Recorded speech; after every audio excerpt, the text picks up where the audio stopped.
Sidang gugatan PT SIM ke pemerintah Provinsi Nusa Tenggara Timur dan Badan Usaha Milik Daerah PT Flobamor kembali bergulir di Pengadilan Negeri Kelas 1 Akupang.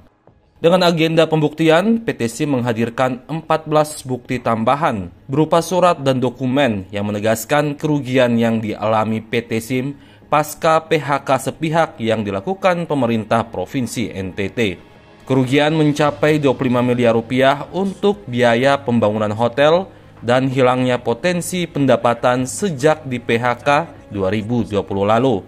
Selain itu, turut dihadirkan fakta jika pemerintah NTT menggunakan Peraturan Menteri Dalam Negeri Nomor 21 Tahun 2018 dalam menghitung kontribusi yang harus diserahkan.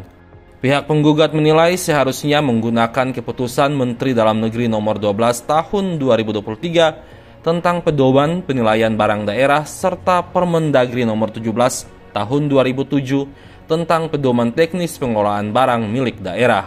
Sementara itu, saat sidang hendak berlangsung, Ketua Majelis Hakim sempat mengaku heran dengan penetapan tersangka oleh Kejati NTT di saat sidang gugatan perdata masih sementara berjalan. Lihat bentuk penzalimannya, karena kami jelas-jelas sedang menggugat, sedang menggunakan hak kami untuk mengajukan upaya hukum secara perdata, gugatan perdata di Pengadilan Negeri Kupang, tapi klien kami akhirnya ditetapkan sebagai tersangka. Ini ada apa? Bapak bentuk intimidasi atau bagaimana? Padahal hal-hal yang menjadi persoalan atau dianggap sebagai dugaan perbuatan melawan hukum dalam perkara pidananya itu sedang kami perselisihkan dalam perkara perdatanya, kan begitu. Nah, maka dari itu seharusnya perkara pidananya, proses penyidikannya di Kejaksaan Tinggi NTT menunggu proses pemeriksaan perdatanya selesai terlebih dahulu. Karena nanti akan ada perbedaan penilaian dari majelis hakim dengan penyidikan itu bagaimana, begitu. Atau antara majelis hakim perkara pidana dengan perkara perdatanya. Nah, kami ingin terjadi kepastian hukum.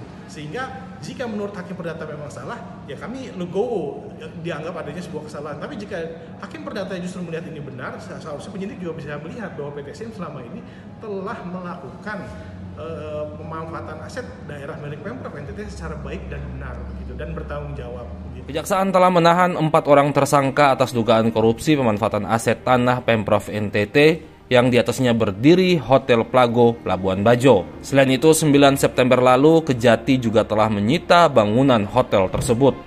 Penetapan tersangka hingga penyitaan aset dilakukan di saat sidang gugatan PT SIM ke pemerintah Provinsi NTT dan PT Flobamor sementara berproses. Yeri Rudolf, AFB TV melaporkan.